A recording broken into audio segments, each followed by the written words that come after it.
Falar agora sobre saúde, é dia do quadro Fala Doutor. Então, produção.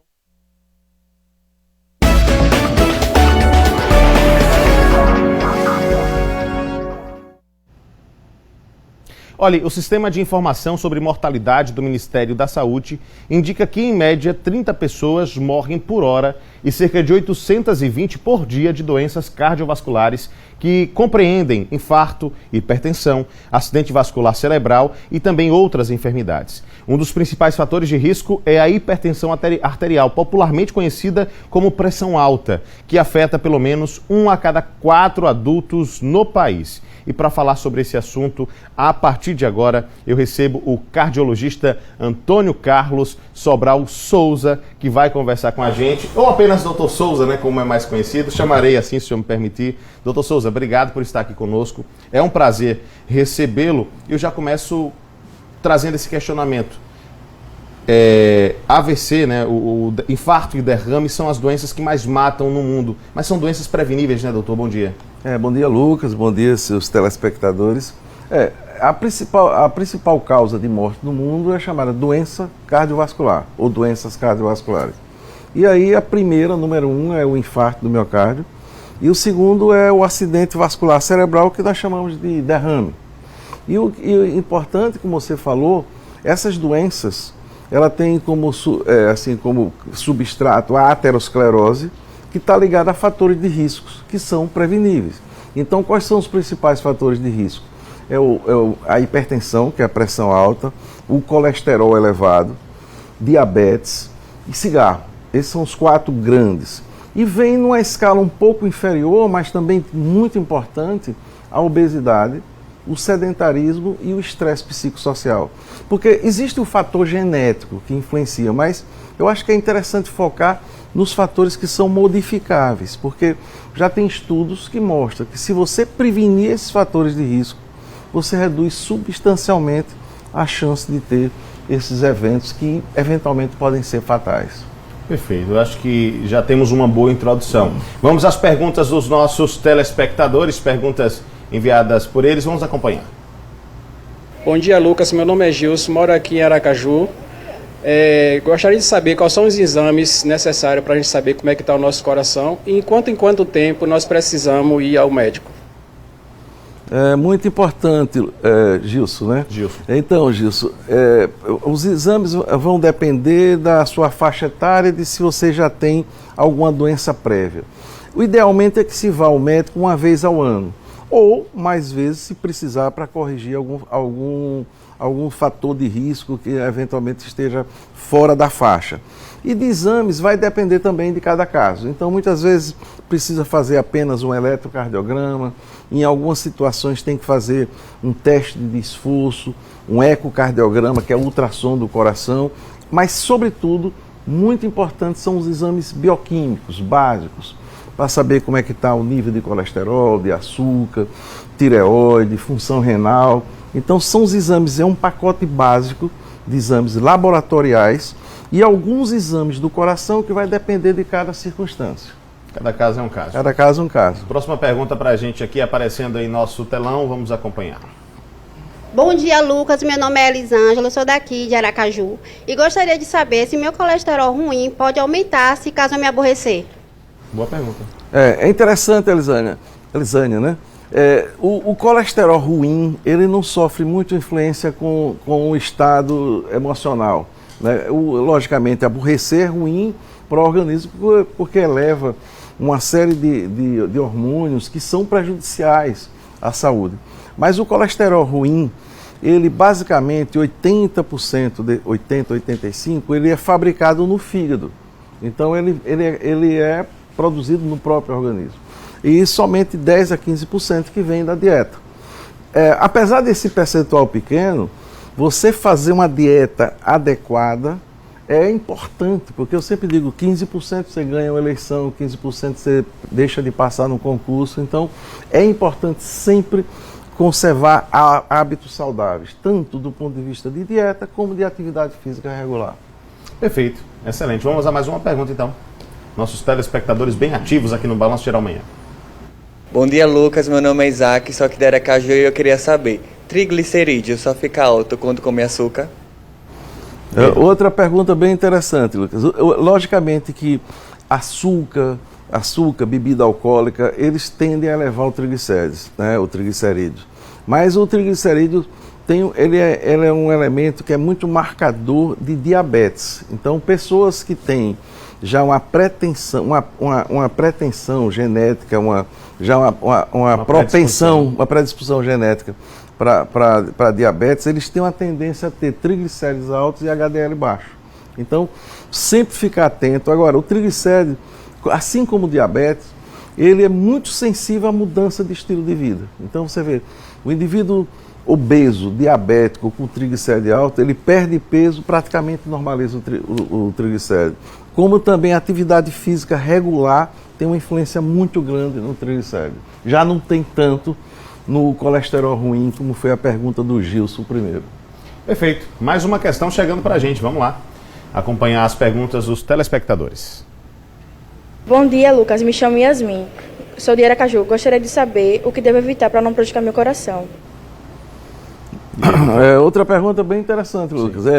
Então, assim, logicamente, nós estamos vivendo, assim, a sociedade moderna nos deu longevidade, sim, mas também nos expôs a uma série de fatores de risco, né?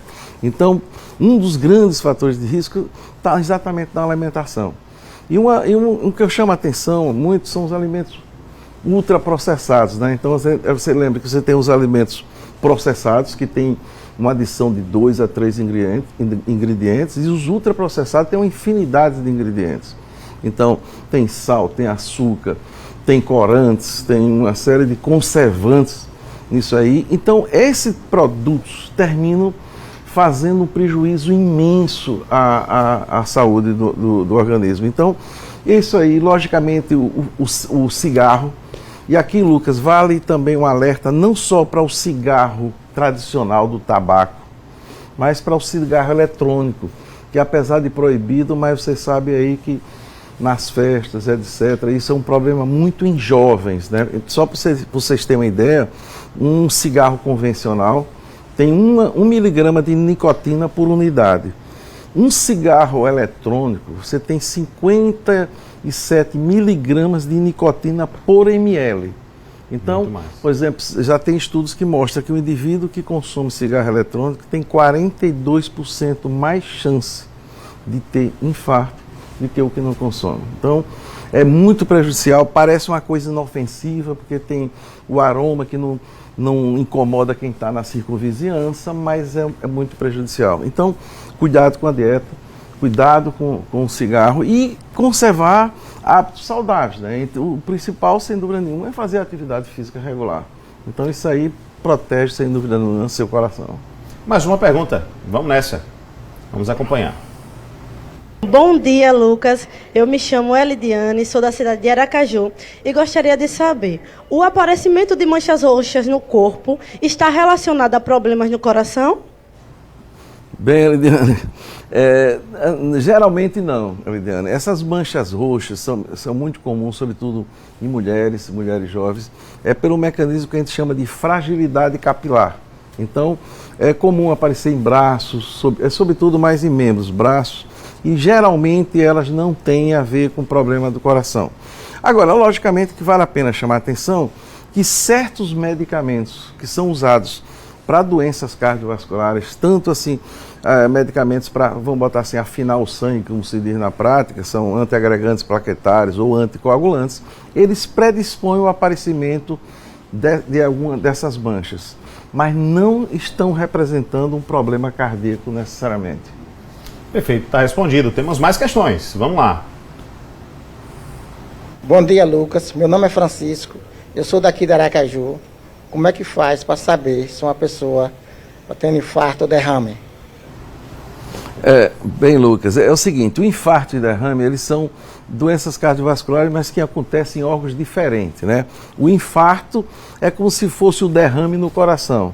E o derrame é como se fosse um infarto no cérebro. Então, são doenças diferentes. Por exemplo, no infarto, que é o do coração, a principal manifestação dele é a dor. Dor no peito, em peso, aperto, queimação, às vezes vem com sudorese, suor, pele fria, a sensação de que vai morrer. Então, isso aí geralmente são sinais de alerta para um infarto. É claro que em algumas pessoas, por exemplo, as pessoas muito idosas, o infarto pode se manifestar sem a dor, pode se manifestar como a falta de ar intensa, desmaios e assim por diante.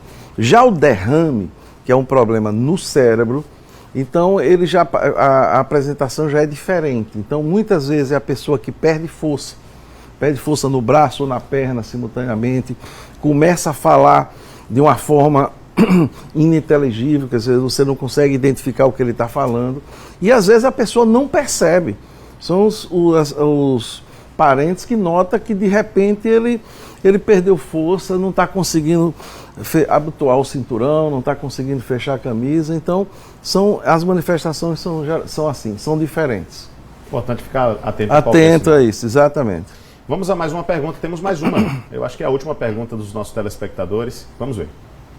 Bom dia, Lucas. Meu nome é Cássia, sou de Aracaju. Gostaria de fazer uma pergunta. Se um pai usa o marca-passo, o filho tem tendência também a usar, a ter esse mesmo problema? É uma pergunta do meu interesse, viu, doutor? Inclusive, mandar um cheiro aqui a seu patrocínio, que está nos acompanhando. Feliz Dia dos Pais desde já, patrocínio, meu pai. Ele usa marca-passo. E aí, certo. Eu tenho esse risco? Lucas, a gente costuma dizer na prática que a gente só não herda queda e acidente. O gesto é possível se herdar. Não necessariamente, entendeu? Não quer dizer que você porque o marca-passo, ele é um instrumento fantástico que veio para corrigir alguns defeitos da parte elétrica do coração. O marca-passo não é para corrigir tudo, é para a parte elétrica. Então, não necessariamente quer dizer que o filho vai herdar esse problema, mas que existe a possibilidade, existe. E o conselho que a gente dá sempre, que é o grande elemento hoje em dia da medicina moderna, é você chegar antes da doença, é a prevenção. Então, fazer a prevenção é a maneira mais segura de evitar a doença e a necessidade de ter que usar dispositivos como o marca-passo. Perfeito. Doutor, quero agradecer demais pela presença do senhor aqui, foi extremamente importante. Sempre que o senhor nos empresta o seu conhecimento, a gente sai de fato abastecido, porque é um conhecimento extremamente vasto. Quero agradecer demais e desejar um excelente dia para o senhor e até a próxima. Eu também fico muito grato, eu gostei demais desse modo, das perguntas dos seus telespectadores, e comparecer à TV Atalaia para mim é sempre um motivo de alegria e orgulho, já que eu sou muito amigo do Dr. Walter e do saudoso Dr. Augusto Franco. Então, para mim é uma honra muito grande estar aqui no seu programa. Aproveitar para mandar um abraço ao Dr. Walter Franco, presidente do Sistema Atalaia de Comunicação, que certamente está nos assistindo. Dr. Walter, um abraço. Sem dúvida. Meu amigo, um abraço para o senhor. Perfeito. Doutor, obrigado pela presença mais uma vez. Estou sempre às ordens, Lucas. Um abraço. Vem com a gente aqui.